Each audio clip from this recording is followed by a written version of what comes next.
नमस्कार, आदाब, जोहार। आप देख रहे हैं झार तक और हम लाए हैं देश भर से जुड़ी 10 महत्वपूर्ण खबरें। तो चलिए शुरू करते हैं।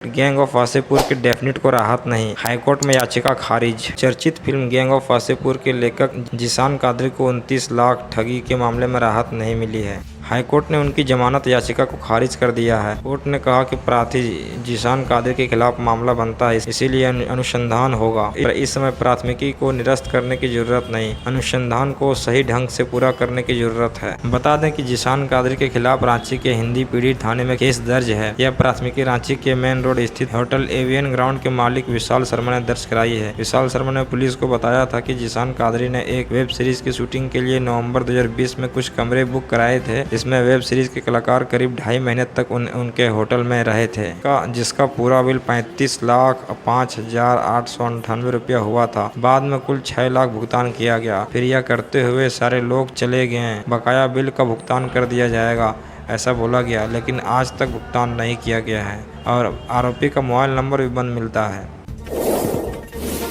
कांग्रेस आदिवासियों और दलितों के नाम पर सिर्फ वोट लेना जानती है, छत्तीसगढ़ में गरजे बाबूलाल मरांडी। झारखंड प्रदेश अध्यक्ष बाबूलाल मरांडी छत्तीसगढ़ के दौरे पर हैं। आज सभा के दौरान कुनकुरी में उन्होंने कांग्रेस पार्टी पर हमला बोला है। कहा, कांग्रेस आदिवासियों, दलितों और पिछड़ों के नाम पर सिर्फ वोट लेना जानती है। जहाँ भी उनकी सरकार बनी है वहाँ की जनता इस बात को समझ चुकी है।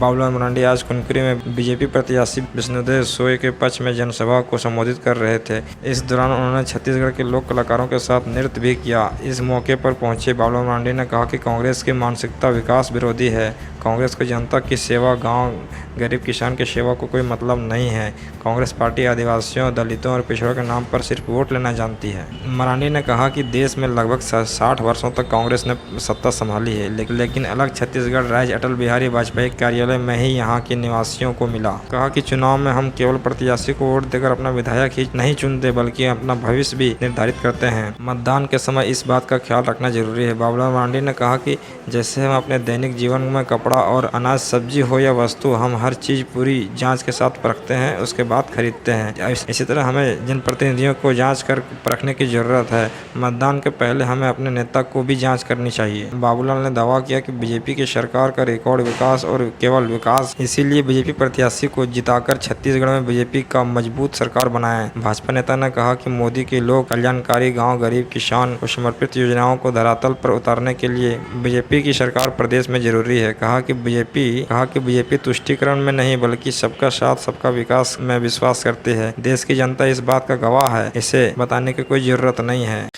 खबरों से जुड़े रहने के लिए चैनल को सब्सक्राइब, वीडियो को लाइक एवं अपने दोस्तों के साथ शेयर जरूर करें। धन्यवाद। झारखंड के एक पुलिसकर्मी ने अपने ही हथियार से खुद को गोली मारकर की आत्महत्या। सिमडेगा जिला के कोलेबिरा थाना में पदस्थापित एक पुलिस के जवान ने अपने ही हथियार से गोली मारकर आत्महत्या कर ली। घटना के लेकर मिली जानकारी के अनुसार थाना में पदस्थापित सत्यजीत कश्यप नामक पुलिस एक जवान प्राइवेट कार से बाजार की ओर जा रहा था। इसी क्रम में एक बाइक कार चपेट में आ गई। बाइक कार की चपेट में आने के बाद कार चालक ने तेजी से कार भगाना शुरू कर दिया। इससे आक्रोशित ग्रामीणों ने बाइक को पीछा कर लिया। ग्रामीणों ने कार को रोकने पर विवश कर दिया। कार रुकते ही पुलिस के जवान और चालक सहित ग्रामीण की नोक झोंक शुरू हो गई। इसी क्रम में पुलिस के जवान सत्यजीत कश्यप ने फायरिंग कर दी। इसके बाद पुलिस के जवान पुलिसकर्मी सत्यजीत को गाड़ी में बिठाकर थाने ले जा रहे थे। इसी बीच उसने अपने हथियार से गोली मार ली। हजारीबाग में हथियार के साथ धराए 5 बदमाश। हजारीबाग के इचाक थाना पुलिस ने 5 अपराधियों को हथियार के साथ गिरफ्तार किया है। इनके पास से एक एटॉमिक पिस्टल, एक एटॉमिक रिवॉल्वर, 2 देसी कट्टा, 4 जिंदा कारतूस और एक मोबाइल फोन बरामद किया गया है। मामले की जानकारी देते हुए मनोज रतन चौथे ने बताया कि गुप्त सूचना के आधार पर सशस्त्र बल के सहयोग से यह छापेमारी की गई, जिसमें से हमें यह कामयाबी हाथ लगी है। हमें सूचना मिली थी कि इचाक थाना के हसिया पहाड़ी के पास 8 से 10 अज्ञात अपराधी किसी अप्रिय घटना को अंजाम देने के लिए एकत्रित हुए हैं। एसपी ने आगे कहा कि सूचना के बाद एक छापेमारी टीम का गठन किया गया। टीम ने तुरंत कार्रवाई करते हुए अशिया पहाड़ी के पास पहुंची। पुलिस को अपनी तरफ आते देख सभी अपराधकर्मी में हड़कंप मच गया। सभी इधर उधर भागने लगे। गिरफ्तार अपराधियों में विनोद कुमार राम, आदित्य कुमार, सौरभ सिंह, शिवबाल कुमार रविदास और सन्नी कुमार रविदास शामिल हैं। 6 नवंबर से शुरू होगी अगवा वीर दिसोम अभियान की शुरुआत। सीएम हेमंत सोरेन के निर्देश 6 नवंबर से अगवा वीर दिसोम अभियान की शुरुआत होगी।